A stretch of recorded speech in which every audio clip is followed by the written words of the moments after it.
Hello everyone, and in this video I'm going to show you how to use the Unity particle system. Simply, Unity particle system allows you to create multiple effects same as fire, smoke, lightning, or even a muzzle flash for your gun. And in this video I'm going to pass through all the particle system module to give you an idea how to use it. Simply we go right click in our hierarchy, go to effects, particle system.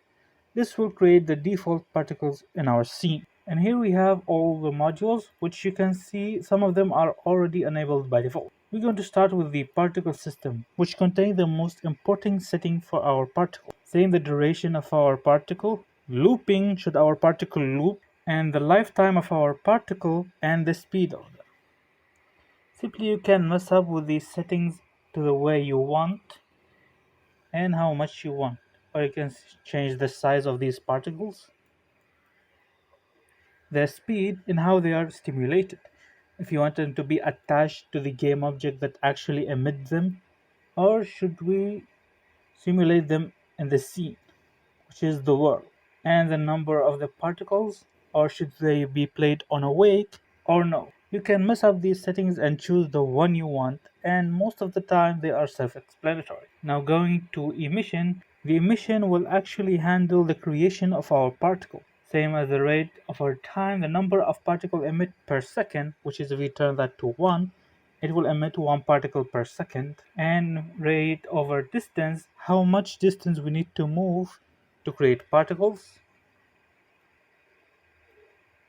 Whenever we move, particles are being created. Or you can use burst, which create multiple particles at the same time.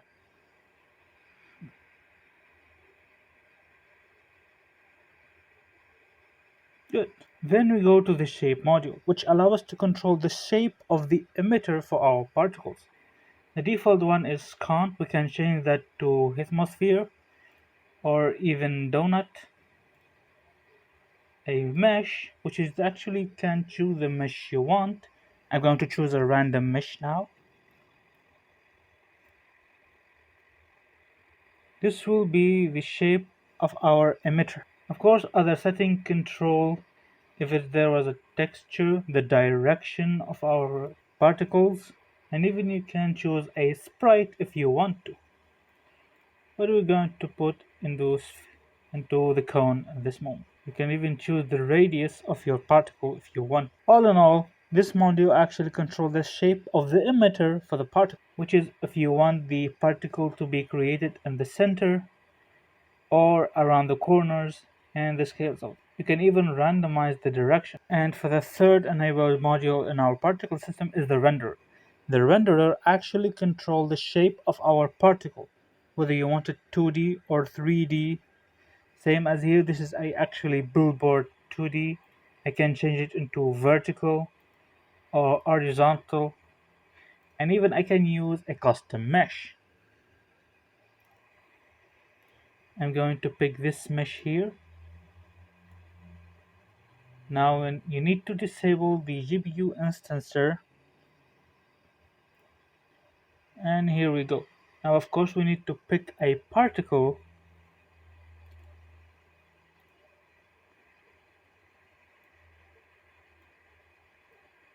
and here we go. Now they have the materials on them. Of course you can make any kind of mesh and attach a material for it, and you can allow the particles to cast shadow. As you can see, these particles are now casting shadow. Now the other modules I'll be covering now is the over lifetime modules, which allow you to control certain properties in the lifetime of the particle. For example, color over lifetime, which allow us to control the color in the lifetime of the particle. For example, I want to enable it here, and I want to set the first color as yellow, and then the end color as red. And of course you can control the alpha of the color whether you want to. And yep, as you can see, they start as a yellow, then they end up as a red. Another module is the color by speed, which actually allows us to control the color depend on the speed of the particles. We actually can set here the colors again.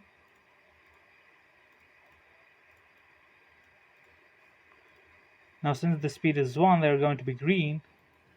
I'm going to, for example, going to change their speed.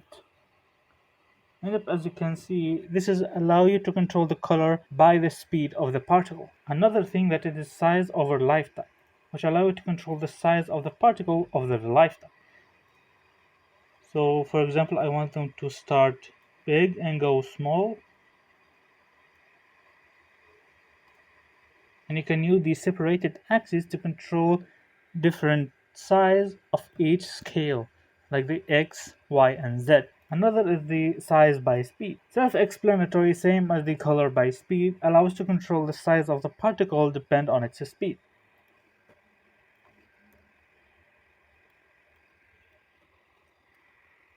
As you can see, since the speed is 10, they are going to be big. If not, they're going to be 0, same as the axis here. And you can go to the rotation over lifetime, which is allow you to control the rotation of the particle in its lifetime. And same as the rotation by speed is actually the rotation by the speed of the particle. All these modules are actually self-explanatory. Now to the noise module, which allow you to add turbulence to your particles, creating strange effects. You actually go into strength of your particle. This actually increases the strength of your noise, the frequency, and the scroll speed. This allows you to have a strange effect for your particle, and it's actually kind of fun. Now another interesting module is the collision, which actually enable collision for your particles. I'm going to modify our gravity here and enable collision, and you need to turn the type into world.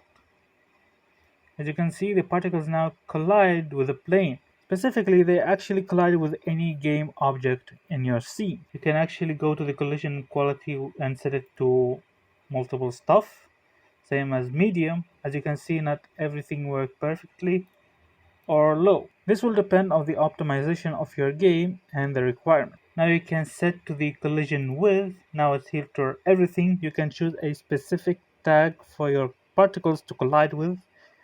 For example, you don't want them to collide with the character or a specific game object. You can remove that tag from it. Of course, all these settings will depend on the optimization and the need of your game. And you can pick the damp and the bounce if you want them to bounce.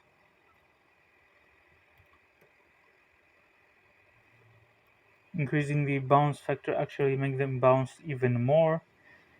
Getting the damp into 1 if you don't want them to jump. And so on. And you can actually use these particles to send collision message if you want to control that from script. I'm going to leave a link in the description for the document if you want more information of actually handling particle collision in your code. Another interesting module is light, which actually allows us to add light for our particles. We need to enable it. We need to create a new light.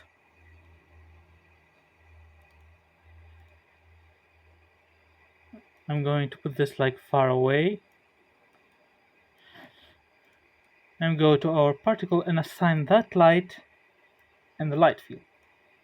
Yep, as you can see, now our particles can actually handle light, which can be controlled from both sides, which is mean you can use the particle color. For example, our light actually color red. I'm going to put the intensity to 3. Yep, as you can see, the light of our particle is actually red. We can use the color of our particle if we want to, the size effect of the range, and much more. Our next module will be SubEmitter. SubEmitters simply allow us to control another particles as an extra effect for our current particle system. Simply spawning another particle as an effect or an impact effect for our current particle. I know it's a little bit confusing, but let me explain. I'm going to create another particle system. I'm going to set it to spawn only one particle.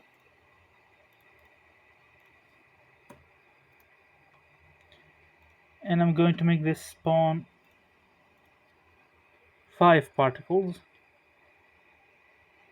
You need to assign this as a child, enable SubEmitter, and then put it here.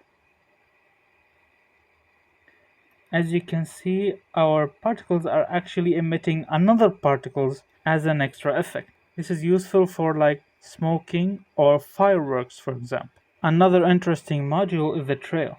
The trail simply creates trails for our particles. Now you need to be careful in this one because the material for the trail is actually assigned in the renderer module. As you can see, head trails have been created simply for each of our particles. Another interesting module is the trigger. The trigger simply allow our particles to act as a trigger for certain game objects or for game functions, same as enter, outside, inside, or an exit for that game object. You can actually execute game code from this. Again, link in the description for the documentation if you want more information about this trigger. I'm going to simply enable it. We need to add the game object that need to be triggered with, which is in this case this plane. I'm going to add it here, and as you can see, once inside they are going to be killed. I can simply make it ignore, or once on enter, kill. Same as you can do a callback for it. Another module is inherit velocity. This simply allow our particles to inherit the velocity of the emitter. For example, enable it, turn this into 1, and yes, they are actually inheriting the velocity which going to the direction of the moving emitter. Another module which will be external forces. Allow our external force to actually have effect or impact for your particles. Same as a wind zone.